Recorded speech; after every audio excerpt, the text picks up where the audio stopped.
ನೋಡಿಗಳು ಮತ್ತೆ ಹೆಬ್ಬೆರಳನ್ನ ತಾಗಿಸ್ಕೊಂಡು ನಡ್ಕೊಂಡು ಬನ್ನಿ. ಯಾರಿಗೂ ಸುಸ್ತಾಗಲ್ಲ, ನಿಮ್ಮ ಎನರ್ಜಿ ಬೂಸ್ಟ್ ಆಗುತ್ತೆ. ಖಂಡಿತ ಈ ಮುದ್ರೆ ಮಾಡಿ. ಈ ತರ ಉಂಗುರು ಬೆರಳು ಮತ್ತೆ ಹೆಬ್ಬೆರಳನ್ನ ತಾಗಿಸ್ಕೊಂಡು ನಡೀರಿ, ನಿಮಗೆ ಯಾವುದೇ ರೀತಿ ಸುಸ್ತಾಗಲ್ಲ. Energy booster mudra. Very good. ಇಲ್ಲೇ ಒಂದು ಸೆಷನ್ ಸ್ಟಾರ್ಟ್ ಮಾಡ್ಬಿಟ್ರಲ್ಲ. ಅಯ್ಯೋ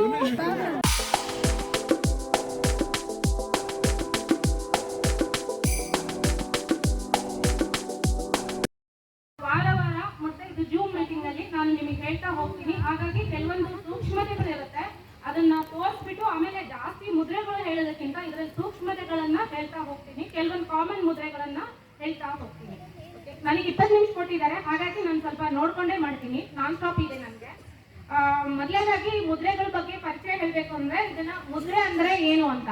ಮುದ್ರೆ ಅಂದ್ರೆ ನಿಮ್ಗೆ ಗೊತ್ತಿರೋ ಹಾಗೆ ಸೀಲ್ ಅಂತ ಹೇಳಿ ಗೊತ್ತು ನಿಮ್ಗೆ. ಸೀಲ್ ಯಾಕೆ, ಏನನ್ನ ಸೀಲ್ ಮಾಡುತ್ತೆ? ಇದು 5 ಪಂಚಭೂತ ತತ್ವಗಳನ್ನ ಸೀಲ್ ಮಾಡುತ್ತೆ, ಒಂದು ಕಡೆಗೆ ಹಿಡಿದಿಡುತ್ತೆ.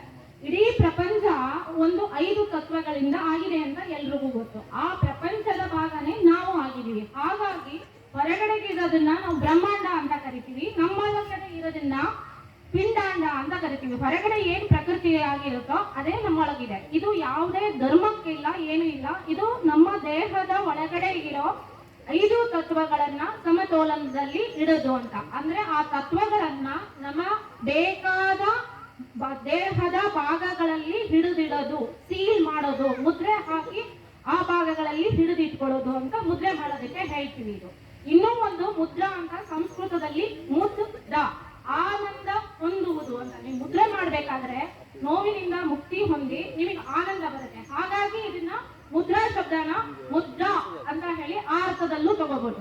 ನೆಕ್ಸ್ಟ್ ಮುದ್ರಾ, ಇದು ಮೂಲ ಎಲ್ಲಿ ಅಂತ. ಇದು ಮುದ್ರನ ಎಲ್ಲಾ ಧರ್ಮಗಳಲ್ಲೂ ಇದೆ. ಈಜಿಪ್ಟ್ ಅಲ್ಲಿ ಇದೆ, ಚೈನೀಸ್ ಅಲ್ಲಿ ಇದೆ, ಕೊರಿಯನ್ಸ್ ಮಾಡ್ತಾರೆ, ಜರ್ಮನ್ಸ್ ಮಾಡ್ತಾರೆ. ನಾವು ಭಾರತೀಯ ತತ್ವದಲ್ಲಿ ನಮ್ಮ ನಾಟ್ಯಶಾಸ್ತ್ರ,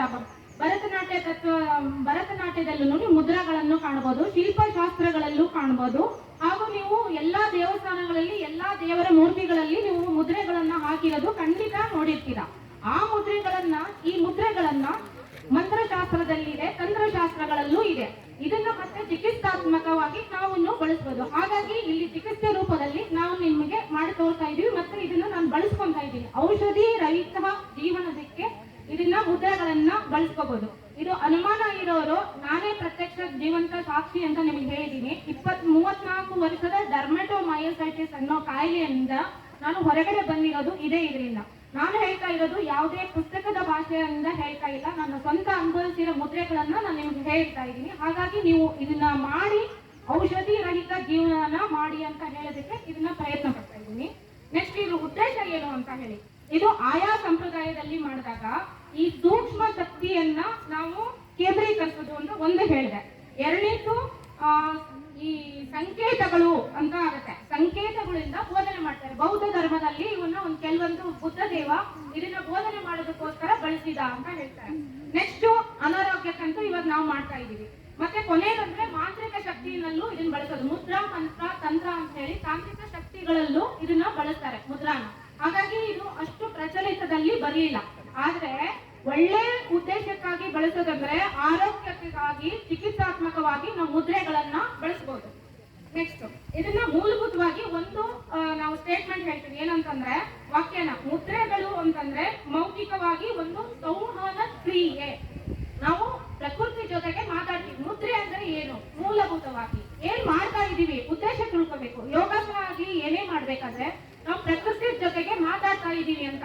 ಅಂದ್ರೆ ಇಲ್ಲಿ ನೀವು ಇನ್ನೊಂದು ಇವಾಗಿನ ಭಾಷೆಯಲ್ಲಿ ಹೇಳ್ಬೇಕಾದ್ರೆ ಮ್ಯಾನಿಫೆಸ್ಟೇಷನ್ ಮಾಡೋದು ಅಂತ ಹೇಳ್ತೀವಿ. ಅಂದ್ರೆ ನೀವು ಏನ್ ಬೇಕೋ ಅದು ಮ್ಯಾನಿಫೆಸ್ಟ್ ಮಾಡೋದು.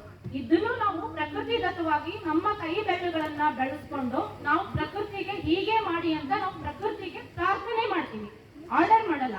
ಪ್ರಕೃತಿ ದೇವತೆ ನನಗೆ ಈ ತರ ಆಗಿದೆ, ನಿನ್ನ ಈ ಶಕ್ತಿಗಳನ್ನ ನಮ್ಮ ದೇಹದಲ್ಲಿ ಈ ರೀತಿ ನನಗೆ ಕೊಡು. ಒಂದು ಈ 5 ತತ್ವಗಳಲ್ಲಿ ಏನಾಗಿರುತ್ತೆ, ಸೊ ಇದನ್ನ ನೀವು ಸಾಮಾನ್ಯವಾಗಿ ಏನಾಗಿರುತ್ತೆ ಪ್ರಾಣಾಯಾಮದಲ್ಲಿ ಮುದ್ರೆಗಳನ್ನ ನೋಡಿರ್ತೀರಿ. ಎಲ್ಲರೂ ಚಿನ್ಮುದ್ರೆ ಬಳಸಿರಿ, ಈ ಮುದ್ರೆಗಳನ್ನ ಬಳಸಿ ಪ್ರಾಣಾಯಾಮ ಮಾಡ್ತಿರ್ತೀರಾ. ನೆಕ್ಸ್ಟ್ ಈ ತರ ಮುದ್ರೆಗಳನ್ನ ನೀವು ಪ್ರಾಣಾಯಾಮ ಮಾಡೋದಕ್ಕೆ ಬಳಸಿರ್ತೀರಾ. ಮುದ್ರೆಗಳು ಅಂದ್ರೆ ಪರಿಚಯ ಇರೋದು ಪ್ರಾಣಾಯಾಮದ ಮನೋಭಾವದಲ್ಲಿ ಎಲ್ರಿಗೂ ಇರುತ್ತೆ. ಆದ್ರೆ ಚಿಕಿತ್ಸಾತ್ಮಕವಾಗಿ ಬಳಸಬೇಕಾದ್ರೆ ಖಂಡಿತ ಇದನ್ನ ತತ್ವಗಳನ್ನ ತಿಳ್ಕೊಂಡು ಮಾಡ್ಕೊಂಡು ಹೋಗೋಣ. ಏನೇನು ತತ್ವಗಳಿದೆ? ಈ ಕೈ 5 ಬೆರಳುಗಳಿದೆ. 5 ಬೆರಳುಗಳಿಗೆ 5 ತತ್ವಗಳನ್ನ ಕೊಟ್ಟಿರ್ತಾರೆ. ಹೆಬ್ಬೆರಳಿಗೆ ಅಗ್ನಿ ತತ್ವ, ತೋರು ಬೆರಳಿಗೆ ವಾಯು ತತ್ವ, ಮಧ್ಯ ಬೆರಳು ಆಕಾಶ ತತ್ವ, ಉಂಗುರ ಬೆರಳಿಗೆ ಭೂಮಿ ತತ್ವ, ಕಿರು ಬೆರಳಿಗೆ ಜಲ ತತ್ವ ಇರುತ್ತೆ. ಅದು ಎಲ್ಲ ಹಿಂಭಾಗಕ್ಕೆ ಇರುತ್ತೆ. ಆದ್ರೆ ಮುಂಭಾಗಕ್ಕೆ ಗ್ರಹ ತತ್ವಗಳನ್ನ ಪ್ರತಿನಿಧಿಸ್ತಾ ಇರುತ್ತೆ. ಇದು ಎಲ್ಲ ನಿಮಗೆ ಕೈ ಎಲ್ಲ ಗೆರೆಗಳು ಇರುತ್ತಲ್ಲ, ಅದು ನಿಮಗೆ ರಾಶಿಗಳು ಅಂತ ತಗೊಳ್ತೀವಿ. ರಾಶಿ ಅಂತಂದ್ರೆ ನಮ್ಮ ಜಗತ್ತು 360 ಡಿಗ್ರಿನಲ್ಲಿ ಮಾಡಿದಾಗ ನಕ್ಷತ್ರ ಪುಂಜಗಳು ಇರುತ್ತೆ. ಆ ನಕ್ಷತ್ರ ಪುಂಜಗಳು ಒಂದೊಂದು ಕಡೆಗೆ ಒಂದೊಂದು ಆಕಾರ ತಗೊಂಡಿರುತ್ತೆ.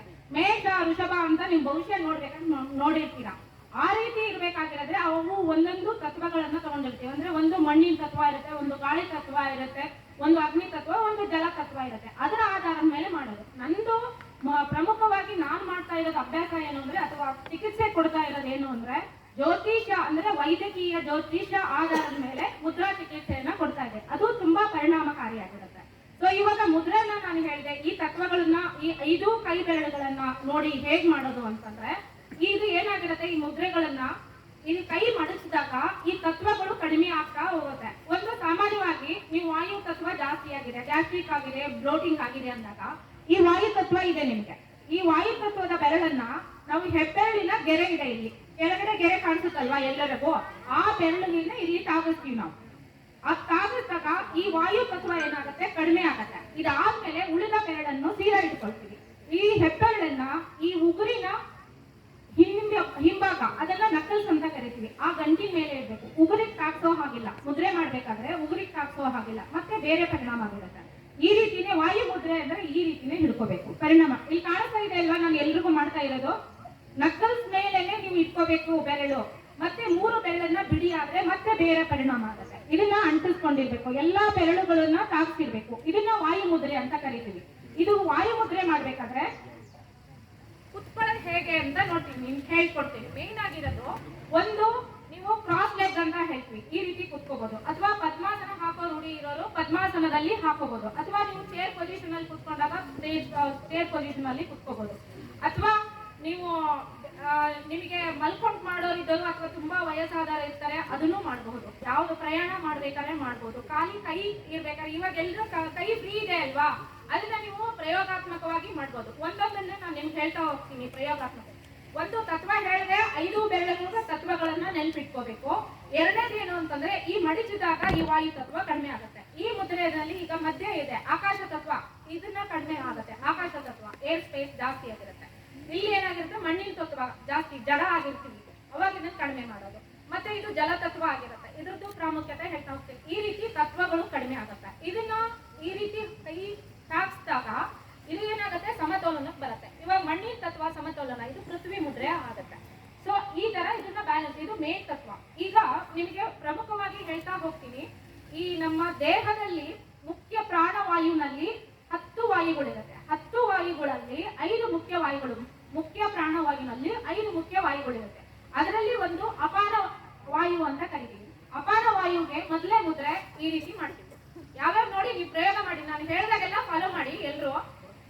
ಮಧ್ಯ ಬೆರಳು ಮತ್ತೆ ಉಂಗುರ ಬೆರಳಿನ ತುದಿಗೆ ಹೆಬ್ಬೆರಳಿನ ತುದಿಯನ್ನ ತಾಗಿಸಿ ಹೀಗೆ ಇಟ್ಕೋಬೇಕು. ಓಕೆ, ಸೊ ಇದನ್ನ ಅಪಾನ ಅಂತ ಕರಿತೀವಿ. ಅಂದ್ರೆ ಬೇಡವಾಗಿರ ನಿಮ್ಮ ದೇಹದಲ್ಲಿ ಇರೋದು ಎಲ್ಲಾನು, ಇದನ್ನ ಎಲಿಮಿನೇಷನ್ ಮುದ್ರಾ ಅಂತ ಕರಿತೀವಿ. ಏನ್ ಎಲಿಮಿನೇಟ್ ಮಾಡುತ್ತೆ, ಬೇಡವಾಗಿರೋದು ಎಲ್ಲ.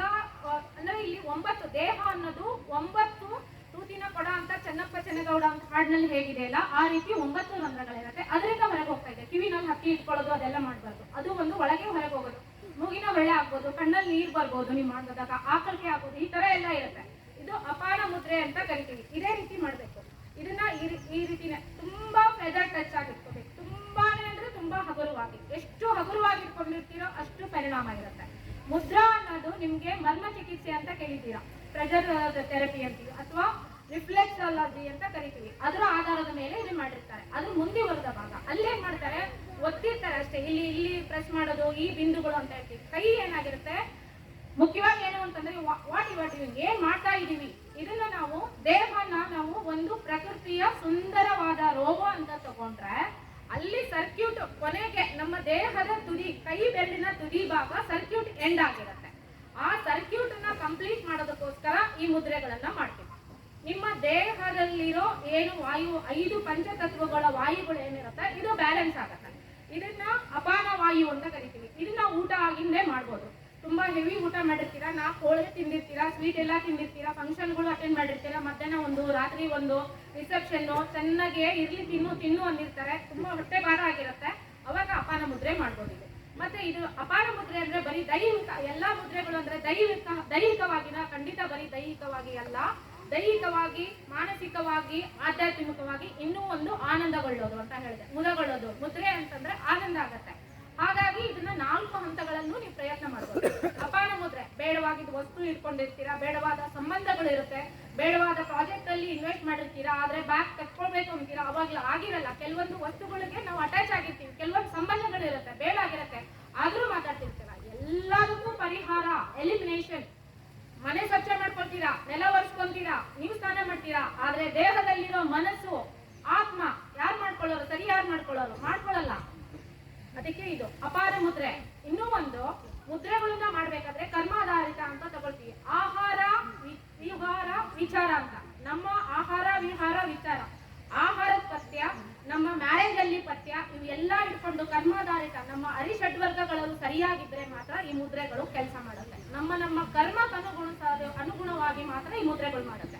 ಅವ್ರು ಮಾಡಿದ್ವಿ, ನಾವು ವರ್ಷದಿಂದ ಮಾಡ್ತಾ ಇದೀವಿ, ನನಗೇನೂ ಆಗಿಲ್ಲ, ಯಾಕೆ ಅಂದ್ರೆ ಅದು ನಿಮ್ಮ ಮೇಲೆ ಡಿಪೆಂಡ್ ಇರುತ್ತೆ. ನಮ್ಮ ಆಹಾರ ವಿಹಾರ ವಿಚಾರ, ಮದುವೆನಲ್ಲಿ ನಾವು ಲಾಯಲ್ ಆಗ್ತೀವಿ. ಅದು ಆಗಿರ್ಲಿಲ್ಲ, ಔಟ್ ಆಫ್ ದಿ ವೇ ಯಾವ್ದಾದ್ರೂ ಹೋಗಿದ್ರೆ ಜೀವನದಲ್ಲಿ ಕರ್ಮ ಧರ್ಮ ಯಾರಿಗಾದ್ರೂ ಬೋಧನೆ ಮಾಡೋ ಅವಶ್ಯಕತೆ ಇಲ್ಲ. ನಮ್ಮ ಜೀವನದಲ್ಲಿ ಸರಿ ತಪ್ಪು ಯಾವ್ದು ಮಾಡ್ಬೇಕಾಗಿದೆ ಕನ್ನಡಿ ಮುಂದೆ ನಿಂತ್ಕೊಂಡಾಗ ನಾವೇ ಹೇಳ್ತೀವಿ ಅದು ಮಾಡೋದು. ನಾನು ತತ್ವ ಹೇಳ್ತಾ ಇಲ್ಲ, ಮುದ್ರೆಗಳು ಯಾವ ರೀತಿ ಕೆಲಸ ಮಾಡೋದಕ್ಕೆ ಕರ್ಮ ಯಾವ ತರ ಆಗುತ್ತೆ ಅನ್ನೋದೇ ಹೇಳ್ತಾ ಇದ್ದೀನಿ. This is one. ಇದು ಅಪಾನ ಮುದ್ರೆ. ಅಪಾನ ಹೇಳ್ತೀನಿ ಈಗ, ಇದನ್ನ ಹೇಳ್ಬಿಟ್ಟು ಆಮೇಲೆ ಹೇಳ್ತಾ ಇರ್ತೀವಿ. ಇದು ಅಪಾನ ಮುದ್ರೆ. ಓಕೆ, ಅವರು ಒಂದು ಪ್ರಶ್ನೆ ಕೇಳಿದ್ರು, ಎಷ್ಟು ನಿಮಿಷ ಯಾವಾಗ ಮಾಡ್ಬೇಕು ಅಂತ. ಇದನ್ನ ಸಾಮಾನ್ಯವಾಗಿ ಚಿಕಿತ್ಸಾತ್ಮಕವಾಗಿ ಮಾಡೋದಾದ್ರೆ 45 ನಿಮಿಷ ಮಾಡ್ಬೇಕು. ಯಾವುದೇ ಒಂದು ದೀರ್ಘ ಕಾಯಿಲೆ ಇದೆ, ಡಯಾಬಿಟಿಕ್ ಇದೆ, BP ಇದೆ, ಮತ್ತೆ ಏನಾದ್ರೂ ಥೈರಾಯ್ಡ್ ಪ್ರಾಬ್ಲಮ್ ಇದೆ, ದೀರ್ಘಕಾಲೀನ ಏನಿರುತ್ತೆ ಆ ಪರಿಣಾಮ ನಿಲ್ಲೋವರೆಗೂ ಒಂದನ್ನ ಅಷ್ಟೇ ಮಾಡ್ತಾ ಹೋಗ್ಬೇಕು. 45 ನಿಮಿಷ ಅಂದ್ರೆ ಕುತ್ಕೊಂಡಲ್ಲೇ ಮಾಡಕ್ಕಾಗತ್ತೆ? ಖಂಡಿತ ಆಗಲ್ಲ. ಶುರುವಿನಿಂದ ಏನ್ ಮಾಡ್ಬೇಕು, 5 ನಿಮಿಷದಿಂದ ಶುರು ಮಾಡ್ಕೋಬೇಕು. ಒಂದೇ ಸಲ ಕುತ್ಕೊಳಕ್ಕಾಗಲ್ಲ, 5 ನಿಮಿಷದಿಂದ ಶುರು ಮಾಡ್ಕೊಳ್ಳಿ. ಅದಾದ್ಮೇಲೆ ಒಂದು ಮೂಲ ಯಾವುದು ತತ್ವ ಅಂತಂದ್ರೆ, ಯಾವುದೇ ಮುದ್ರೆ ಮಾಡಿದ್ಮೇಲೆ, ಈಗ ಅಪಾನ ಮುದ್ರೆ ಮಾಡಿದ್ರಿ, ಅದರಲ್ಲೇ ಇನ್ನೊಂದು ವಾಯು ಬರುತ್ತೆ ಪ್ರಾಣ ಮುದ್ರೆ ಅಂತ.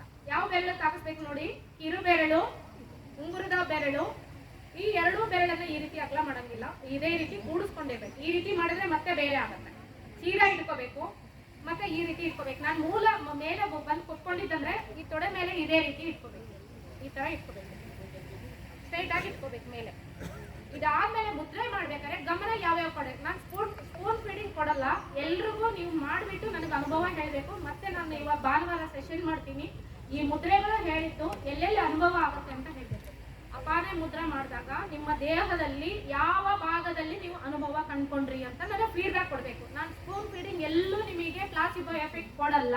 ಇದು ನನಗೆ ವಾದ ಮಾಡ್ತಾರಿದ್ದಾರೆ, ಇದೆಲ್ಲ ಪ್ಲಾಸಿಬೋ ಎಫೆಕ್ಟ್ ಏನು ಆಗಲ್ಲ ಅಂತಾರೆ. ನೀವಾಗಿ ನನಗೆ ಮಾಡಿಬಿಟ್ಟು ಹೇಳ್ಬೇಕು, ಯಾವ ರೀತಿ ಯಾವ ದೇಹದ ಮೇಲೆ ಎಷ್ಟು ಮಾಡಿದೀರಾ, ಯಾವ ಭಾಗದಲ್ಲಿ ಆದಾಗ ನೀವು ಸರಿಯಾಗಿ ಮಾಡ್ತಾ ಇದ್ದೀವಿ ಇಲ್ಲ ಅಂತ ನನಗೆ ಗೊತ್ತಾಗುತ್ತೆ. ಇದು ಒಂದು ಅಪಾನ ಮುದ್ರೆ. ಯಾವುದೇ ಮುದ್ರೆ ಮಾಡಿದ್ಮೇಲೆ ಇದು ಪ್ರಾಣವಾಯು ಅಂತ ಮಾಡ್ತೀವಿ. ಅಂದ್ರೆ ಹಾಸ್ಪಿಟಲ್ ಹೋದಾಗ ಗ್ಲೂಕೋಸ್ ಹೇಗೆ ಹಾಕ್ತಾರಲ್ವಾ, ಅದೇ ರೀತಿ ಇದನ್ನ ಪ್ರಾಣ ಮುದ್ರೆ. ಎಲ್ಲ ಯಾವುದೇ ಮುದ್ರೆ ಮಾಡಿದ್ಮೇಲೆ ಅದರ ಪರಿಣಾಮ ನಿಮ್ ದೇಹದ ಮೇಲೆ ಬೀರ್ಬೇಕು ಅಂತಂದ್ರೆ ನೀವು ಪ್ರಾಣ ಮುದ್ರೆ ಕಂಪಲ್ಸರಿ ಮಾಡ್ಬೇಕು. ಈ ರೀತಿ ಮತ್ತೆ ಕೈ ಇಟ್ಕೊಂಡು ಇಲ್ಲಿ ತೊಡೆ ಮೇಲೆ ಇಟ್ಕೋಬೇಕು. ಈ ನಿಮ್ಗೆ ಮಂಡಿ ಬರುತ್ತಲ್ವಾ, ಮಂಡಿ ತುದಿ ಮೇಲೆ ಬೆನ್ನು ಸೀದಾ ಇಟ್ಕೋಬೇಕು. ಕತ್ತು ನಿಮಗೆ ನೇರ ನೋಡ್ತಿರ್ಬೇಕು, ಕಣ್ಣು ಮುಚ್ಕೊಂಡಿರ್ಬೇಕು. ಒಂದು ಧ್ಯಾನದ ಕೇಂದ್ರನ 4 ಬಿಂದುಗಳನ್ನ ಹೇಳ್ತೀನಿ. ಒಂದು ಮೂಗಿನ ತುದಿ ಆಗಿರ್ಬೋದು, ಅಥವಾ ಈ ಮೂಗಿನ ಕಂಬ ಇಲ್ಲಿ ಬರುತ್ತಲ್ವಾ, ಬುಲಾಕ್ ಹಾಕ್ತಾರೆ ಭರತನಾಟ್ಯದಲ್ಲಿ, ಬುಲಾಕ್ ಹಾಕೋ ಜಾಗ ಗೊತ್ತು, ಅಲ್ಲಾದ್ರೂ ಇಟ್ಕೋಬಹುದು. ಅಥವಾ ಹುಬ್ಬಿನ ಮಧ್ಯೆ ಇಟ್ಕೋಬಹುದು, ಅಥವಾ ಆಗ್ನಾ ಚಕ್ರ ಅಂತ ಹೇಳ್ತೀವಲ್ವಾ, ಅಲ್ಲಾದ್ರೂ ಇಟ್ಕೋಬಹುದು, ಅಥವಾ ನೆತ್ತಿ ಮೇಲೆ ಇಟ್ಕೋಬೇಕು.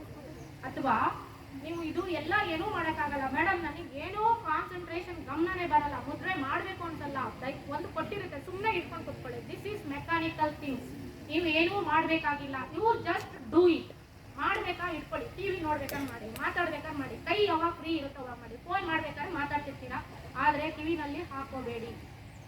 ಸ್ಪೀಕರ್ ಫೋನ್ ಆನ್ ಮಾಡ್ಕೊಂಡು ಮಾತಾಡಿ, ಟಿವಿ ಹೋಗುತ್ತೆ. ಮಕ್ಳಿಗೂ ಹೇಳಿ, ಅದು ಆಗ್ತಾ ಇದೆ ಮುಂದೆ ನಾವು ಅದು ಕಿವಿ ಮಹತ್ವ ಕಳ್ಕೊಂಡಾಗ್ಲೇ ಗೊತ್ತಾಗುತ್ತೆ ನಿಮಗೆ. ಖಂಡಿತ ಇಯರ್ಫೋನ್ಗಳನ್ನ ಉಪಯೋಗಿಸಬೇಡಿ, ಅನಿವಾರ್ಯತೆ ಇದ್ದಾಗ ಮಾತ್ರ ಉಪಯೋಗಿಸಿ. ಅದನ್ನ ಇಯರ್ ಡ್ರಮ್ ರಿಪ್ಲೇಸ್ ಮಾಡೋದಕ್ಕಾಗಲ್ಲ. ಖಂಡಿತ ಬಳಸಬೇಡಿ, ಕಿವಿನಲ್ಲಿ ಹತ್ತಿ ಇಟ್ಕೋಬೇಡಿ. ಖಂಡಿತ ಇದು ಪ್ರಾಣ ಮುದ್ರೆ. ಪ್ರಾಣ ಮುದ್ರೆ ಯಾವ ಭಾಗಕ್ಕಾಗತ್ತೆ, ಏನ್ ಎಫೆಕ್ಟ್ ಆಯ್ತು ಅಂತ ನನಗೆ ಹೇಳ್ಬೇಕು. ಇದನ್ನ ತೊಳೆ ಮೇಲೆ ಇಟ್ಕೋಬೇಕು. ಇಲ್ಲೇ ಯಾಕೆ ಇಟ್ಕೋಬೇಕು, ಯಾರಾದ್ರೂ ಪ್ರಶ್ನೆ ಕೇಳ್ಬೇಕು. ಪ್ರಶ್ನೆ ಕೇಳ್ತಾರೆ, ಎಲ್ಲದೂ ಇದೇ ಮುದ್ರೆ ಮಾಡಬೇಕು, ಇದೇ ಜಾಗದಲ್ಲಿ, ಇದೇ ಡೈರೆಕ್ಷನ್ ಅಲ್ಲಿ. ಮೇಲ್ಮುಖ ಮಾಡಿದ್ರೆ ಅದೋ ಮುಖ ಅಂತ ಕರಿತೀವಿ. ಇಲ್ಲಿ ಮಾಡಿದಾಗ ಇಲ್ಲಿ ನಿಮಗೆ ಒಂದು ಗುಪ್ತ ನಾಡಿ ಇರುತ್ತೆ, ಆ ನಾಡಿಯಿಂದ ನಿಮ್ಗೆ ಹರಿದು ಅಲ್ಲಿಗೆ ಹೋಗುತ್ತೆ ನೇರವಾಗಿ ಇಲ್ಲಿಗೆ. ಇದನ್ನೇ ತಗೋಬಹುದು. ಇನ್ನು ಬೇರೆ ಆಪ್ಷನ್ ಮಾಡ್ಬೋದಾ, ಇದೆ, ಬೇರೆದಿದೆ. ನೀವು ಎಲ್ಲರೂ ಗೊತ್ತಿರ್ಬೋದು, ಒಂದು ಸಮುದಾಯದವರು ಒಂದು ಆಚರಣೆ ಮಾಡ್ತಾರೆ, ಈ ರೀತಿ ಇಟ್ಕೊಂಡಿರ್ತಾರೆ, ಈ ತರ ಮಾಡ್ತಾ ಹೋಗ್ತಾರೆ. ಸಂಧ್ಯಾ ವಂದನೆ ಮಾಡ್ಬೇಕಾದ್ರೆ ಅಲ್ಲಿ ಒಂದಿರುತ್ತೆ. ನಾನು ಯಾವುದು ನಿಮಗೆ ಸ್ಪೂನ್ ಫೀಡಿಂಗ್ ಕೊಡಲ್ಲ, ಖಂಡಿತ ನೀವು ಮಾಡಿ ನಮ್ಮ ಪ್ಲೇಸಿಂಗ್ ಇರುತ್ತೆ, ಅದೇ ಹೇಳ್ತಾ ಹೋಗ್ತೀವಿ. ಮತ್ತೆ ನಿಮಗೆ ಯಾವ್ದಾದ್ರು ಮುರುಡೇಶ್ವರದಲ್ಲಿ ಒಂದು ಈಶ್ವರನ ನೋಡಿದೀರ, ಆ ಮೂರ್ತಿ ಯಾವ ರೀತಿ ಇಟ್ಕೊಂಡಿರುತ್ತೆ, ಚಿನ್ಮುದ್ರೆನ ಈ ರೀತಿ ಇಟ್ಕೊಂಡಿರುತ್ತೆ. ಇನ್ಮೇಲೆ ಎಲ್ಲಾ ಕಡೆ ಹೋದಾಗ ಶಿಲ್ಪಶಾಸ್ತ್ರದಲ್ಲಿ ಯಾವುದೇ ದೇವ್ರದ್ದು ಕೈ ಯಾವ ರೀತಿ ಇಟ್ಕೊಂಡಿದ್ದಾರೆ ಅನ್ನೋದನ್ನ ಅಬ್ಸರ್ವ್ ಮಾಡ್ತಾ ಬನ್ನಿ. ಇಲ್ಲಿವರೆಗೂ ನಾನು ಯಾವುದು 2 ಮುದ್ರೆ ಹೇಳಿದೆ. ಒಂದು ಅಪಾನ ಮುದ್ರೆ, ಎರಡನೇದು ಪ್ರಾಣ ಮುದ್ರೆ ಹೇಳಿದೆ. ಮುಖ್ಯವಾಯುಗಳಲ್ಲಿ ಇದು ಪ್ರಾಣ ಮುದ್ರೆ ಆಯ್ತಾ. ಇದಾದ್ಮೇಲೆ ನಿಮಗೆ ಇವು ಎರಡನ್ನು ಈ ಅಪಾನ ಮುದ್ರೆ ಸ್ಥಳ ಯಾವುದು ಅಂತಂದ್ರೆ ಹೊಕ್ಕಳ ಭಾಗದಿಂದ ಇಲ್ಲಿ ಕೆಳಗಡೆ ಮೂಲಾಧಾರದಲ್ಲಿ ನಿಮಗೆ ಅಪಾನ ಮುದ್ರೆ ಇರುತ್ತೆ. ಅಂದ್ರೆ ಟೀ ಸೋರ್ಸ್ ದ ಸೆಡಿಮೆಂಟ್ ಹೇಗೆ ಬಂದಿರುತ್ತೋ ಎಲ್ಲಾ ಚಕ್ರಗಳಿಂದನೂ ಕೆಳಗಡೆ ಬಂದು ಕುಟ್ಟಿದ್ದಾರೆ. ಚಕ್ರಗಳು ಅಂತಂದ್ರೆ ನಮ್ಮ ದೇಹದ ಒಳಗಡೆ ಇರೋ 32,000 ನಾಡಿಗಳು ಏನಿದೆ, ಬೆನ್ನು ಹುರಿನಲ್ಲಿ ಛೇದನ ಆಗುತ್ತೆ ಒಂದ್ ಕಡೆಗೆ. ಅದು ಛೇದನ ಆಗಿರೋದಕ್ಕೆ ಚಕ್ರ ಅಂತ ಕರಿತೀವಿ. ಆ ಚಕ್ರಗಳಿಗೆ ನಾವು ಒಂದೊಂದು ತತ್ವಗಳಿಗೆ ಒಂದೊಂದು ಕೊಡ್ತೀವಿ. ಮೂಲಾಧಾರ ಚಕ್ರ ಅಂದ್ರೆ ಬೆನ್ನು ಹುರಿ ಕೆಳಗಡೆ ಇರೋದು ಮೂಲಾಧಾರ ಚಕ್ರ. ಅದು ಬೆನ್ನಿನ, ಅದು ನಮಗೆ ಮಣ್ಣಿನ ತತ್ವ ತಗೊಳ್ತೀವಿ. ಅದಕ್ಕೆ ಯಾವ್ದು ಮುದ್ರೆ, ಅಲ್ಲಿಗೆ ಒಂದು ಮುದ್ರೆ ಬರುತ್ತೆ. ಎಲ್ಲಾ ತತ್ವಗಳಿಗೂ ಒಂದೊಂದು ಮುದ್ರೆ ಬರುತ್ತೆ. 72,000 ನಾಡಿಗಳು ಒಂದು ಬಿಂದುವಿನಲ್ಲಿ ಛೇದನ ಆಗಿ ಆ ಒಂದೊಂದು ಮೂಲ ತತ್ವಕ್ಕಾಗಿರುತ್ತೆ. ಆ ಚಕ್ರದ ರೀತಿ ನೀವು ಜಾತ್ರೆಗಳಲ್ಲಿ ಪೇಪರ್ ಇಟ್ಕೊಂಡು ಚಿಕ್ಕ ಮಕ್ಳು ಇರ್ಬೇಕಾದ್ರೆ ಓಡ್ತಿರ್ತೀರಲ್ಲ, ಆ ರೀತಿ ಚಕ್ರ ಒಂದು ಫಾರ್ಮೇಶನ್ ಆಗಿರುತ್ತೆ. ಸೊ ಅಲ್ಲಿ ನಮಗೆ ಆ ತತ್ವದ ಚಕ್ರ ಉತ್ಪಾದನೆ ಆಗ್ತಾ ಇರುತ್ತೆ. ಸೊ ಆ ಚಕ್ರಗಳಲ್ಲಿ ನಮ್ಮ ಮುದ್ರೆಗಳಾಗ್ಬೋದು, ಪೂಜೆಗಳಾಗ್ಬೋದು, ಯಾವುದೇ ನೀವು ಏನೇ ಉದ್ದೇಶ ಅಂತಂದ್ರೆ ನಮ್ಮ ದೇಹದಲ್ಲಿರೋ ಕುಂಡಲಿನಿ ಶಕ್ತಿಯನ್ನ ಜಾಗೃತಗೊಳಿಸೋದೇ ಎಲ್ಲದ್ರದ್ದು ಉದ್ದೇಶ. ಇದನ್ನ ನಾವು ಪ್ರಯತ್ನ ಪೂರ್ವಕವಾಗಿ ನಾವು ಯಾವುದೇ ಬ್ಲಾಕೇಜಸ್ ಇರುತ್ತೆ, ಮೊದಲು ಈ ಮುದ್ರೆಗಳ ಬಿಂದುಗಳು ಚಕ್ರಗಳು ಏನಿರುತ್ತೆ ಬೆನ್ನು ಹುರಿನಲ್ಲಿ ಅಲೈನ್ ಮಾಡ್ಕೊಂತೀವಿ. ಒಂದೇ ಒಂದು ಪ್ಲೇಸ್ ಅಲ್ಲಿ ತಗೊಳ್ತೀವಿ. ಅದಾದ್ಮೇಲೆ ಬ್ಲಾಕೇಜಸ್ ಅನ್ನ ಕ್ಲಿಯರ್ ಮಾಡ್ಕೊತೀವಿ, ಸ್ವಚ್ಛ ಮಾಡ್ಕೊಳ್ಳೋದಂತೆ. ಅದಾದ್ಮೇಲೆ ಚೇತನಗೊಳಿಸೋದು ಅಂತ ಹೇಳ್ತೀವಿ. ಇದು 3 ಕ್ರಿಯೆಗಳು ಆಗ್ತಾ ಇರುತ್ತೆ ಮುದ್ರೆಗಳು ಮಾಡಿದಾಗ. ಈಗ ಅಪಾನ ಮುದ್ರೆ ಆಯ್ತು, ಪ್ರಾಣ ಮುದ್ರೆ ಆಯ್ತು. ಇವೆರಡು, ಈ ಪ್ರಾಣ ಮುದ್ರೆ ಏನಾಗಿರುತ್ತೆ ಮೇಲ್ಭಾಗದಲ್ಲಿ ಹರಿತಾ ಇರುತ್ತೆ.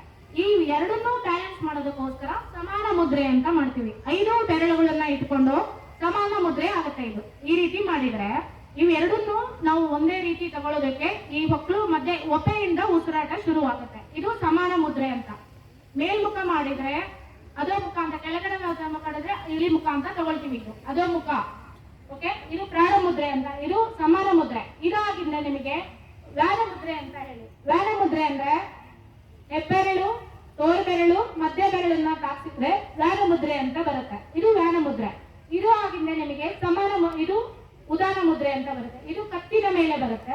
ಇದು ವ್ಯಾನ ಮುದ್ರೆ. ಇದು 5 ತತ್ವಗಳಿಗಾಗುತ್ತೆ. ಇನ್ನು ಉಪವಾಯುಗಳು ಬರುತ್ತೆ. ಆಕಳಿಕೆ ಬರೋದು, ಮತ್ತೆ ಸೀನೋದು, ಈ ರೀತಿ ಕೆಲವೊಂದೆಲ್ಲ ಇರುತ್ತೆ. ನಿಮ್ಗೆ ತೇಗ್ ಬರೋದು, ಮತ್ತೆ ಸಕ್ತ ದೇಹದಿಂದ ಬರೋದು, ಅದು ಕೊನೆಯದು ಧನಂಜನ ವಾಯು, ಮತ್ತೆ ಕಣ್ಣು ರೆಪ್ಪೆ ಕೂರ್ಮ ವಾಯು ಅಂತ ಕರುತ್ತೆ. 5 ಉಪವಾಯುಗಳು ಬರುತ್ತೆ. ಇವಾಗೆಲ್ಲ ನೀವು ಏನೋ ಒಂದು ಕಾರ್ಯಕ್ರಮ ಕೇಳ್ತಾ ಇರ್ತೀರಾ, ಯಾರೋ ಹೋಗಿ ಮಾತಾಡ್ತಿರ್ತಾರೆ, ಆಕಳಿಕೆ ಬಂತು ಅಂದ್ರೆ ಕೆಲವೊಂದು ಮುದ್ರೆಗಳು ಮಾಡೋದು. ಈಗ 5 ನಿಮ್ಗೆ ಹೇಳಿದೆ. ಒಂದು ಅಪಾನ, ಎರಡನೇದು ಪ್ರಾಣ, ವ್ಯಾನ, ಉದಾನ, ಸಮಾನ. 5 ಮುದ್ರೆಗಳು ಆಯ್ತು ಪಂಚತತ್ವ. ಮತ್ತೆ ಈ ಮುಖ್ಯ ವಾಯುಗಳ ಜೊತೆಗೆ ಇದು ತತ್ವಗಳಿಗೆ ಅನುಗುಣವಾಗಿ ಇದನ್ನ ಎಲ್ರಿಗೂ ಗೊತ್ತಿದೆ, ಚಿನ್ಮುದ್ರೆ ಅಂತ ಮಾಡ್ತೀರಾ. ಚಿನ್ಮುದ್ರೆ ಅಂತಂದ್ರೆ ಇದನ್ನ ಮೇಲಿಟ್ಕೊಂತೀವಿ. ಮೇಲ್ಮುಖ ಮಾಡಿದ್ರೆ ಚಿನ್ಮುದ್ರೆ ಆಗುತ್ತೆ, ಕೆಳಮುಖ ಮಾಡಿದ್ರೆ ಇದು ಜ್ಞಾನ ಮುದ್ರೆ ಆಗುತ್ತೆ. ಮತ್ತೆ ಇದು ಮಧ್ಯ ಬೆರಳನ್ನ ತಾಕ್ಸಿದ್ರೆ, ಹೆಬ್ಬೆರಳಿಗೆ ತಾಕ್ಸಿದ್ರೆ ಇದು ಆಕಾಶ ಮುದ್ರೆ ಆಗುತ್ತೆ. ಆಕಾಶ ಮುದ್ರೆ ನಾನು ಯಾರಿಗೂ ರೆಕಮೆಂಡ್ ಮಾಡಲ್ಲ. ಯಾಕೆ ಅಂತಂದ್ರೆ ಇದು ಕಿವಿಗೆ ನಿಮಗೆ ಸಹಾಯ ಆಗುತ್ತೆ. ಇದನ್ನ ಯಾವುದೇ ಕಾರಣಕ್ಕೂ ಕೆಳಮುಖ ಮಾಡೋ ಹಾಗೆ ಇಲ್ಲ. ಆಕಾಶ ತತ್ವನ ಕೆಳಗಡೆ ತಗೊಂಡಾಗುತ್ತೆ, ಜೀವನ ಎಲ್ಲ ನಿಮಗೆ ಬ್ಯಾಲೆನ್ಸ್ ಆಗೋದೇ ಇಲ್ಲ. ನೆಕ್ಸ್ಟ್ ಇದು ಪೃಥ್ವಿ ಮುದ್ರೆ ಅಂತ ಹೇಳ್ತೀವಿ. ಇದು ವರ್ಣ ಮುದ್ರೆ ಅಂತ ಹೇಳ್ತೀವಿ. ಇದರಲ್ಲಿ ಒಂದು ನಿಮಗೆ ಹೇಳ್ತೀನಿ. ಇದನ್ನ ನಾವು ಬಳಸಿದಾಗ ಹೇಳಿದೆ, ಮಡಿಸಿದಾಗ ಆ ಜಲತತ್ವ ಕಡಿಮೆ ಆಗುತ್ತೆ. ಜಲಕಾರಕ ತತ್ವದ ಮುದ್ರೆ ಅಂತ ಹೇಳಿದ್ವಿ. ಲೂಸ್ ಮೋಷನ್ ಆಗಿರುತ್ತೆ, ವಾಮಿಟಿಂಗು 3 ಸಲ ಆಗಿರುತ್ತೆ, ಅಥವಾ ನಿಮಗೆ ಲೂಸ್ ಮೋಷನ್ ಜಾಸ್ತಿ ಆಗಿರುತ್ತೆ 3 ಸಲ ಆದ್ಮೇಲೆ, ಆ ರೀತಿ ನಿಮಗೆ ಡ್ರೈನ್ ಔಟ್ ಆಗಬಾರ್ದು ಅಂದಾಗ ಇದನ್ನ ಇಮಿಡಿಯೇಟ್ ಮಾಡ್ಕೋಬೇಕು. ಬಸ್ಸಲ್ಲಿ ಇರ್ತೀರಾ, ಟ್ರೈನಲ್ಲಿ ಇರ್ತೀರಾ, ನಿಮಗೆ ಯೂರಿನ್ ಸೆನ್ಸೇಷನ್ ಬಂದ್ಬಿಡುತ್ತೆ, ಡಯಾಬಿಟಿಕ್ ಇರೋರಿಗೆ ಕಂಟ್ರೋಲ್ ಆಗಲ್ಲ, ಖಂಡಿತ ಇದನ್ನ ಮಾಡ್ಕೋಬಹುದು. ತುಂಬಾ ಬ್ಲೀಡಿಂಗ್ ಇರುತ್ತೆ, ಅವಾಗ ಸಹ ಇದನ್ನ ಮಾಡ್ಬೋದು. ಜಲಹಾರಕ ಮುದ್ರೆ ಅಂತ ಕರಿತೀವಿ ಇದನ್ನ. ಯಾಕಂದ್ರೆ ಜಲತತ್ವ ಇಟ್ಕೊಂಡು ಬ್ಯಾಲೆನ್ಸ್ ಮಾಡೋದಕ್ಕೆ ವರ್ಣ ಮುದ್ರೆ ಅಂತ ಹೇಳ್ತೀವಿ. ವರ್ಣ ಮುದ್ರೆ ಸ್ಕಿನ್ ಚೆನ್ನಾಗೆ, ಈಗ ನಿಮಗೆ ಚಳಿಗಾಲ ಇರೋದ್ರಿಂದ ಡ್ರೈ ಆಗಿರೋದ್ರಿಂದ ಇದನ್ನ ಮಾಡ್ಕೊಂಡ್ರಿ ಅಂದ್ರೆ ಇದು ರಕ್ತ ಶುದ್ಧಿ ಆಗತ್ತೆ. ಇದು ವರ್ಣ ಮುದ್ರೆ ಅಂತ ಕರಿತೀವಿ. ಪೃಥ್ವಿ ಮುದ್ರೆ ಅಂತಂದ್ರೆ ವೈಟಮಿನ್ಸ್ ಡೆಫಿಷಿಯನ್ಸಿ ಆಗಿರೋದು, ಅಥವಾ ನಿಮಗೆ ಎನರ್ಜಿ ಲೋ ಇರೋದು, ನಡ್ಕೊಂಡು ಬಂದ್ರೆ ಇವಾಗ ಎನರ್ಜೆಟಿಕ್ ಆಗ್ಬೇಕು ಅಂದ್ರೆ ಈ ಮುದ್ರೆ ಮಾಡ್ಕೋಬಹುದು. ಆಕಾಶ ತತ್ವ ಕಿವಿಗೆ ಬರುತ್ತೆ ಅಂತ ಹೇಳಿದೆ. ಚಿನ್ಮುದ್ರೆ ಅಂದ್ರೆ ಮನಶಾಂತಿಗೆ, ಬಿಸಿನೆಸ್ ಅಲ್ಲಿ ಫುಲ್ ಬಿಸಿ ಇರ್ತೀರಾ, ಎನಿ ಟೈಮ್, ಇದಕ್ಕೆ ಟೈಮ್ ಏನು ಬಾಂಡೇಜ್ ಇರಲ್ಲ, ಯಾವುದೇ ಸಮಯದಲ್ಲಿ ಇದನ್ನ ಮಾಡಬಹುದು, ಚಿನ್ಮುದ್ರೆ ಅಂತ ಹೇಳಿ. ಮತ್ತೆ ಹಾರ್ಟಿಂಗ್ ಮಾಡ್ಬೇಕಾದ್ರೆ ಇದು ಮೃತ ಸಂಜೀವಿನಿ ಮುದ್ರೆ ಅಂತ ಕರಿತೀವಿ. ಇದು ಹಾರ್ಟಿಂಗ್ ಏನೇ ಪ್ರಾಬ್ಲಮ್ ಇದ್ರು ವಾಯು ಮತ್ತೆ ಅಪಾನ ಮುದ್ರೆನ ಕಂಬೈನ್ ಮಾಡಿ ಮೃತ ಸಂಜೀವಿನಿ ಮುದ್ರೆ ಅಂತ. ಖಂಡಿತ ಹಾರ್ಟ್ ಬ್ಲಾಕೇಜಸ್ ಇದ್ರೆ ಇದು ಖಂಡಿತ ಓಪನ್ ಆಗುತ್ತೆ. ಎಸ್, ಇದು ವಾಯು ಮುದ್ರೆಯನ್ನು ಮಾಡ್ಕೊಂಡು ಅದಾದ್ಮೇಲೆ ಅಪಾನ ಮುದ್ರೆಗೆ ಎಲ್ಲರೂ 40+ ಆಗಿರೋದ್ರಿಂದ ಸೊ ಇದನ್ನ ಮಾಡ್ಕೋಬೇಕು. ಸರ್ ಇದು ಏನ ಕೇಳ್ತಾ ಇದ್ರು ಅವರು, ಇದು ನಿಮಗೆ ಹಾರ್ಟ್ ಎಲ್ಲರೂ 40+ 50+ ಅಲ್ಲಿ ಇದ್ದೀರಾ, ಖಂಡಿತ ಇದನ್ನ ಎಲ್ಲರೂ ಮಾಡ್ಕೊಳ್ಳಿ. ಅಟ್ ಎನಿ ಟೈಮ್ ಮಾಡ್ಕೋಬಹುದು, ಯಾರಿಗೂ ಏನು ನಿಮಗೆ ಇದು ರಿಸ್ಟ್ರಿಕ್ಷನ್ ಇರೋದಿಲ್ಲ. ಹಾರ್ಟ್ ಮುದ್ರೆ ಪಾಲ್ಪಿಟೇಷನ್ ಇರುತ್ತೆ, ಬ್ಲಾಕೇಜಸ್ ಇರುತ್ತೆ, ಹಾರ್ಟ್ ಬರ್ನಿಂಗ್ ಇರುತ್ತೆ, ಗ್ಯಾಸ್ಟ್ರಿಕ್ ಇರುತ್ತೆ ಅಂತ ಹೇಳ್ತೀರಾ, ನಾನ್ ವೆಜ್ ಮಸಾಲೆ ಜಾಸ್ತಿ ಆಗಿರುತ್ತೆ ಅಂತ ಹೇಳ್ತೀರಾ, ಅವಾಗೆಲ್ಲ ಇದನ್ನ ನೀವು ಮಾಡ್ಕೋಬಹುದು. ಖಂಡಿತ ಅಪಾನ ವಾಯು ಮುದ್ರೆ ಅಥವಾ ಸಂಜೀವಿನಿ ಮುದ್ರೆ ಅಂತ ಕರಿತೀವಿ. ಮತ್ತೆ ನಿಮಗೆ ಕಿಡ್ನಿ ಪ್ರಾಬ್ಲಮ್ ಇರೋರಿಗೆ ಇದು ಒಂದು ಕರ್ತಾರಿ ಮುದ್ರೆ ಅಂತ ಕರಿತೀವಿ. ಕಿಡ್ನಿ ಪ್ರಾಬ್ಲಮ್ಗೆ, ಎನಿ ಕಿಡ್ನಿ ಪ್ರಾಬ್ಲಮ್ ಏನೇ ತೊಂದರೆ ಇದ್ರೆ, ಯೂರಿನ್ ಫ್ರೀಕ್ವೆಂಟ್ ಸ್ಕ್ಯಾನ್ಟಿ ಆಗ್ತಾ ಇರುತ್ತೆ, ಅಥವಾ ನಿಮ್ ಪ್ರೋಸ್ಟೇಟ್ ಪ್ರಾಬ್ಲಮ್ ಇರುತ್ತೆ, ಕಿಡ್ನಿ ಪ್ರಾಬ್ಲಮ್ ಏನೇ ಇದ್ದವ್ರಿಗೆ ಇದು ಕಿಡ್ನಿ ಮುದ್ರೆ ಅಂತ ಕರಿತೀವಿ.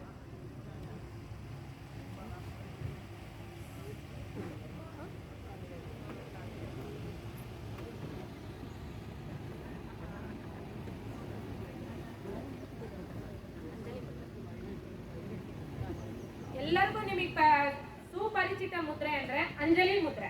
ಆದ್ರೆ ನಿಮಗೆ ಏನ್ ಸಿಗುತ್ತೆ ಅಂದ್ರೆ, ಇದು ನೀವು ಮುದ್ರೆ ಅಂತಂದ್ರೆ ಇದರಲ್ಲಿ ನೀವು ಗೂಗಲ್ ಮಾಡಿದಾಗ ಸಿಗುತ್ತೆ. ಗೂಗಲ್ ಮಾಡಿದಕ್ಕೂ ನಮಗೂ ಏನ್ ವ್ಯತ್ಯಾಸ ಸಿಗುತ್ತೆ ಅಂದ್ರೆ, ಕಸ್ಟಮೈಸ್ಡ್ ಸರ್ವಿಸ್ ಕೊಡ್ತೀನಿ. ಅಂದ್ರೆ ನಿಮಗೆ ಯಾಕೆ ಬಂದಿದೆ, ಇದು ತೊಂದರೆ ಏನಾಗಿದೆ, ಅದಕ್ಕೋಸ್ಕರನೇ ಪರಿಣಾಮಕಾರಿಯಾಗಿ ಮಾಡ್ಬೋದು. ಇಲ್ಲ ಅಂದ್ರೆ ನೀವು ಗೂಗಲ್ ಮಾಡೋದಲ್ಲಿ ಇದು ಮುದ್ರಾ ಫಾರ್ ಮೈಗ್ರೇನ್ ಅಂತ ಕರಿತೀವಿ. ಮೈಗ್ರೇನ್ಗೆ ಏನ್ ಮಾಡ್ತೀವಿ, ಮಹಾಶಿರ ಮುದ್ರಾ ಅಂತ ಕರಿತೀವಿ. ಈ ರೀತಿ ಮಾಡ್ತೀವಿ. ಗುಳಿಗೆಗಳು ತಗೊಂತೀರಾ ಮೈಗ್ರೇನ್ಗೆಲ್ಲ, ಖಂಡಿತ ಇದು ವಾಸಿ ಆಗುತ್ತೆ ಈ ರೀತಿ ಹಿಡ್ಕೊಂಡಾಗ. ಅಥವಾ ಉದಾನ ಮುದ್ರೆ ಅಂದ್ರೆ ತಲೆಗೆಲ್ಲ ರಕ್ತ ಹರಿಯೋ ಮುದ್ರೆಗಳು ಮಾಡಿದಾಗೆಲ್ಲ ಆಗುತ್ತೆ. ಅಂಜಲಿ ಮುದ್ರೆ ಎಲ್ಲಾ ಕಾಯಿಲೆಗಳು, ಮಕ್ಕಳಿಗೆಲ್ಲ ನೀವು ಅಂಜಲಿ ಮುದ್ರೆ ಮಾಡಿಸಿ. ಏನೇ ಪ್ರಾಬ್ಲಮ್ ಆದಾಗ ಬೆಳಗ್ಗೆ ಹೇಳ್ತಿದ್ದಾಗ ಒಂದು ಮುದ್ರೆ ಮಾಡ್ತೀರಾ, ಕೈ ಉಚ್ಕೊಂಡು ಎಲ್ಲ ಕೈ ನೋಡ್ಕೊಂತೀರಾ, ಇದನ್ನ ದರ್ಪಣ ಮುದ್ರೆ ಅಂತ ಕರಿತೀವಿ. ಇದು ಎರಡು ಒಟ್ಟಿಗೆ ಇಟ್ಕೊಂಡು ಈ ತರ ಮಾಡೋದು ದರ್ಪಣ ಮುದ್ರೆ. ಒಂದು ಸಮುದಾಯದವರು ಎಷ್ಟೊತ್ತು ಹಿಡ್ಕೊಂಡಿರ್ತಾರೆ ಗೊತ್ತಲ್ವಾ ನಿಮ್ಗೆ, ಇದು ದರ್ಪಣ, ಕರಡಿ ನೋಡೋದು. ಇದು ಎಲ್ಲ ಇದನ್ನು ನಮ್ಮ ಮುಖದಲ್ಲಿ ಇರುತ್ತೆ, ಹಾಗಾಗಿ ದರ್ಪಣ ಮುದ್ರೆ ಮಾಡ್ತೀವಿ. ಖಂಡಿತ ಇದು ಅಂಜಲಿ ಮುದ್ರೆ ಅಂತ. ಅಂಜಲಿ ಮುದ್ರೆ ಮಾಡ್ಬೇಕಾದ್ರೆ ಇಲ್ಲಿಗೂ ಒಂದು ಅರ್ಧ ಅಡಿ ಅಂತರ ಇರಬೇಕು. ಯಾವುದೇ ಮುದ್ರೆಗಳು ಮಾಡ್ಬೇಕಾದ್ರೆ, ಈ ಮುದ್ರೆ ಮಾಡ್ಬೇಕಾದ್ರೆ ಕೈಗೆ ನೀವು ಇದನ್ನ ತಾಕ್ಸೋ ಆಗಿಲ್ಲ. ಇದು ಮಾಡಿದಾಗ ನಿಮಗೂ ಮನಶಾಂತಿ ಬರುತ್ತೆ, ಪ್ರಕೃತಿ ಹತ್ರ ಆಗಿರ್ತೀರ, ಎಲ್ಲಾ ತತ್ವಗಳನ್ನು ಇದು ಸಮತೋಲನ ತರುತ್ತೆ. ಖಂಡಿತ ನೀವು ಯಾವುದೇ ತೊಂದರೆನಲ್ಲಿ ಏನೇ ಮಾನಸಿಕವಾಗಿ ಎಲ್ಲಾ ತತ್ವಗಳನ್ನ ಸಮತೋಲನ ತರಬೇಕಾದ್ರೆ ಖಂಡಿತ ಈ ಅಂಜಲಿ, ಆತ್ಮಾಂಜಲಿ ಮುದ್ರೆ ಅಂತಾನೆ ಕರೆಯೋದು. ನೋಡಿ, ಆತ್ಮಕ್ಕೆ ನೀವು ಕನೆಕ್ಟ್ ಆಗೋದು ಇದು ತುಂಬಾ ಸುಲಭವಾಗಿರೋದು. ಮಕ್ಕಳಿಗೆ ಭಜನೆ ಮಾಡಿಸ್ತಾ ಇದ್ರು ಮೊದಲು ಸಂಜೆ ಎಲ್ಲ, ಆದ್ರೆ ಇವಾಗೆಲ್ಲ ಬಿಟ್ಬಿಟ್ಟಿದ್ವಿ ಆ ಸಂಸ್ಕೃತಿನ. ಖಂಡಿತ ಈ ಮುದ್ರೆ ಮಾಡಿ, ಇದು ಆತ್ಮಾಂಜಲಿ ಮುದ್ರೆ ಅಂತ ಹೇಳಿ. ಇದನ್ನ ಮಾಡಿದಾಗ ಖಂಡಿತ ನಿಮ್ಮ ಪರಿಣಾಮ ನೋಡಿ ನನಗೆ ಹೇಳ್ಬೇಕು, ಎಲ್ರು ಫೀಡ್ಬ್ಯಾಕ್ ಹೇಳ್ಬೇಕು. ಇನ್ನೊಂದು ಸರ್ವರೋಗ ಪರಿಹಾರ ಮುದ್ರಾ ಅಂತ ಹೇಳಿ. ಸರ್ವರೋಗ ಅಂತಂದ್ರೆ ಇದು ಒಂದು ಅಪಾನ ಮುದ್ರಾ, ಅದ್ರ ಜೊತೆಗೆ ಶೂನ್ಯ ಮುದ್ರಾ ಮಾಡ್ತೀವಿ. ಈ ಕಂಬೈನ್ ಆಕಾಶ ತತ್ವನ ಮಾಡಿಸಿದಾಗ ಇದನ್ನ ಶೂನ್ಯ ಮುದ್ರಾ ಅಂತ ಹೇಳ್ತೀವಿ. ಇದು ಕಿವಿ ತೊಂದರೆಗಳಿದ್ದಂಗೂ ಮಾಡ್ತೀವಿ. ಮತ್ತೆ ಇದ್ರ ಜೊತೆಗೆ ಎರಡೂ ಕಂಬೈನ್ ಮಾಡಿದಾಗ, ಯಾವಾಗ್ಲೂ ಸುಸ್ತಾಗಿದ್ರೆ ಇವಾಗ ಈ ಮುದ್ರೆ ಮಾಡಿದ್ರಿ ಅಂತಂದ್ರೆ ಖಂಡಿತ ನಿಮ್ ಸುಸ್ತೆಲ್ಲ ಹೋಗುತ್ತೆ. ಇದು ಸರ್ವರೋಗ ಪರಿಹಾರ ಮುದ್ರಾ ಅಂತ ಕರಿತೀವಿ. ಶೂನ್ಯ ವಾಯು ಮುದ್ರಾ ಅಂತ ಕರಿತೀವಿ. ಇದನ್ನ ಮಾಡಿದ್ರಿ ಅಂದ್ರೆ ಈಗ ಓಡಾಡಿ ಬಂದಿದ್ದೀರಾ, ಸುಮ್ನೆ ಮಾಡಿ ನೋಡಿ. ಇದು ಆಕಳಿಸ್ತಾ ಇದ್ರೆ ಇದು ಒಂದು ಮುದ್ರೆ ಮಾಡ್ಬೋದು. ಇದೆ ನೋಡಿ, ಇದಕ್ಕೆ ಅದಿತಿ ಮುದ್ರೆ ಅಂತ ಕರಿತೀವಿ. ಅಂದ್ರೆ ಉಂಗುರ ಬೆರಳಿದೆಯಲ್ಲ, ಅದ್ರ ಕೆಳಗಡೆ ತಾಕ್ಸಿದ್ರೆ ಈ ರೀತಿ ಇಟ್ಕೋಬೇಕು, ಅಗಲ ಮಾಡೋದಿಲ್ಲ, ಈ ರೀತಿ ಇಟ್ಕೋಬೇಕು. ಇದನ್ನ ನಾವು ಅದಿತಿ ಮುದ್ರೆ. ಆಕಳಕ್ಕೆ ಬಂತು ಅಂದ್ರೆ ಮಕ್ಕಳು ಓದ್ತಿರ್ತಾರೆ, ಆಕಳಕ್ಕೆ ಬರುತ್ತೆ, ಸೊ ಇದನ್ನ ಇಟ್ಕೊಂಡಾಗ ನಿಮಗೆ ಹಾಕ್ಲಿಕ್ಕೆ ನಿಂತ್ಕೊಂಡು ಹೋಗುತ್ತೆ. ಇನ್ನೂ ಒಂದಿದೆ, ಶುದ್ಧ ಮಾಡೋದು ಒಂದು ಮೂರಿದೆ. ಅಪಾನ ಮುದ್ರೆ, ವಾಯು ಮುದ್ರೆ, ನಿರ್ವಿಷೀಕರಣ ಅಂತ ಬರುತ್ತೆ. ಈ ರೀತಿ ಅಂದ್ರೆ ನೀವೆಲ್ಲ ಗುಳಿಗೆ ತಗೊಂಡು ನಾವೆಲ್ಲ ಔಷಧಿ ಎಲ್ಲ ಇಟ್ಕೊಂಡಿರೋದೆಲ್ಲ ನಾವು ತಗೊಂಡಿರ್ತೀವಿ. ಆರ್ಗ್ಯಾನಿಕ್ ಫಾರ್ಮ್ ನಮ್ಮ ಜೈನ್ ಸರ್ ಹಂಗೆ ಎಲ್ರದ್ದು ಸಿಗಲ್ಲ. ಹಾಗಾಗಿ ದೇಹದಲ್ಲಿ ವಿಷ ತುಂಬಿಕೊಂಡಿರ್ತೀವಿ. ಅದನ್ನ ತೆಗೆಯೋದಕ್ಕೋಸ್ಕರ ನಿರ್ವಿಷೀಕರಣ ಮುದ್ರೆ ಅಂತ ಕರಿತೀವಿ. ಒಂದು 3 ಮುದ್ರೆ ಮಾಡ್ಕೊಂಡು ನೆಕ್ಸ್ಟ್ ಪ್ರಾಣ ಮುದ್ರೆ ಜನರಲ್ ಆಗಿ ಮಾಡಿದ್ರು ಸಾಕು ನಿಮಗೆ. ಅಲ್ಲಿಗೆ ನೀವು ನನಗೆ ಮುಂದಿನ ಭಾನುವಾರ ಸೆಷನ್ ಅಲ್ಲಿ ನಾನು ಜೂಮ್ ಮೀಟಿಂಗ್ ಮಾಡ್ತೀನಿ. ಯಾರ್ಯಾರು ಬರ್ತಿರೋ ನಮ್ಮ ಗುಂಪಿನ ಸದಸ್ಯರಾಗ್ಬೋದು, ಒಂದು ಗ್ರೂಪ್ ಮಾಡ್ಕೊಳ್ತೀನಿ, BSM ಯೋಗ ಮುದ್ರಾ ಗುಂಪು ಅಂತ ಹೇಳಿ. ಅದರಲ್ಲಿ ಬಂದು ಪ್ರತಿ ಭಾನುವಾರ ಮಾಡ್ತಾ ಹೋಗ್ತೀನಿ. ಬಂದ್ರಿ ಅಂದ್ರೆ ಅಲ್ಲಿ ಜನರಲ್ ಆಗಿ ಇರೋದು ಹೇಳ್ತೀನಿ. ನೆಕ್ಸ್ಟ್ ಕಸ್ಟಮೈಸ್ಡ್ ಯಾರಿಗೆ ಬೇಕಾಗಿರತ್ತೋ ಅವರು ಖಂಡಿತ ನನ್ನನ್ನ ಸಂಪರ್ಕಿಸ್ಬೋದು. ಇನ್ಯಾರಾದ್ರೂ ಅನುಮಾನ ಇದ್ರೆ ಕೇಳ್ಬೋದು, ಇಲ್ಲಾಂದ್ರೆ ಈ ಸೆಷನ್ ಇಲ್ಲಿ ಎಲ್ರಿಗೂ ಊಟಕ್ಕೆ ಹಸಿವಾಗಿದೆ, ಮುಗಿಸ್ತೀನಿ. ಧನ್ಯವಾದಗಳು ಅವಕಾಶ ಕೊಟ್ಟಿದ್ದು. Thank you Shakambari ma'am. Prabhu ಇನ್ನೊಂದು ವಿಚಾರ ಹೇಳಿಕ್ಕೆ ಇಷ್ಟಪಡ್ತೀನಿ. ಈ ಮುದ್ರೆಗಳು ಮೇಡಮ್ ಹೇಳ್ಕೊಟ್ರಲ್ಲ, ನನ್ನ ಈ ಅಂಗಡಿಗೆ ಬಂದ್ಬಿಟ್ಟು ಫ್ಯೂ ಥಿಂಗ್ಸ್ ಏನು ಅಂತಂದ್ರೆ, ನನ್ನ ಡೇಟ್ ಆಫ್ ಬರ್ತ್ ನೋಡಿ, why this karmas attack me, why I am facing this problem ಅಂತ ಹೇಳಿದ್ರು. ನಿಜವಾಗ್ಲೂ ನನಗೆ ಆಶ್ಚರ್ಯಕರವಾದ ಘಟನೆ. ನನಗೆ ಒಂದು 12 ಇಯರ್ಸ್ ಇಂದ ಒಂದು ಬಿಲ್ಡಿಂಗು ಲೆಫ್ಟ್ ರೈಟ್ ಮೇಲೆ ಕೆಳಗಡೆ ಎಲ್ಲ ಒಂದು ಪ್ರಾಬ್ಲಮ್ ಆಗ್ತಾ ಇತ್ತು. ಸೊ ಶಿ ಶೋಡ್ ಮಿ ಒಂದು ಮುದ್ರಾ, ಇದನ್ನ ನೀವು ಡೈಲಿ ಮಾಡ್ತಾ ಇರಿ ಅಂತ. ನಿಜವಾಗ್ಲೂ ನಾನು ಏನು ಪ್ರೇಯರ್ ಮಾಡಲಿಲ್ಲ. ಮಾಡಿ I think 5th day 6th day phone ಬಂತು, ಕಾಂಪ್ರಮೈಸ್ ಕರೆದಿದ್ದಾರೆ. ಸೊ ನಾಳೆ ಅದು ಒಂದು ಸೆಟಲ್ಮೆಂಟ್ ಆಗ್ತಿದೆ. ಇದು ಮುದ್ರೆ ಇದ್ದ ಹಾಕಿರೋ 100% ನನಗೆ ಗೊತ್ತು. ಬಿಕಾಸ್ ನಾನು ಏನೇನು ಮಾತಾಡೋದು ಆಗದೆ ಇದ್ದಿದ್ದು, ಯಾರ್ಯಾರ ಮೂಲಕ ಹೇಳ್ಸಿ ಮಾಡದೆ ಆಗದೆ ಇದ್ದಿದ್ದು ಒಂದು ಮುದ್ರೆಯಿಂದ ಆಗಿದೆ ಅನ್ನೋ ನನ್ನ complete confidence. So thank you to Shakambari ma'am who help me so much. Thank you so much ma'am. ಅಂದರೆ ಇದಕ್ಕೆ ಪ್ರಾಕ್ಟೀಸ್ ಇಸ್ ರಿಕ್ವೈರ್ಡ್. ಈ ಪ್ರಾಕ್ಟೀಸ್ ಮಾಡೋಕ್ಕಿಂತ ಮುಂಚೆ ನಮ್ಮ ಆತ್ಮ ಕ್ಲೆನ್ಸಿಂಗ್ ಆಗಿರಬೇಕು. ಅವಾಗ ನಾವು ಮಾಡೋ ಮುದ್ರೆ ಬೇಗ ಎಫೆಕ್ಟ್ ಆಗುತ್ತೆ. ಸೊ ಇದ್ರ ಬಗ್ಗೆ ಜಾಸ್ತಿ ತಿಳುವಳಿಕೆ ಇರೋರ ಬಗ್ಗೆ ಕೇಳ್ಕೊಬೇಕಾಗುತ್ತೆ. Thank you so much.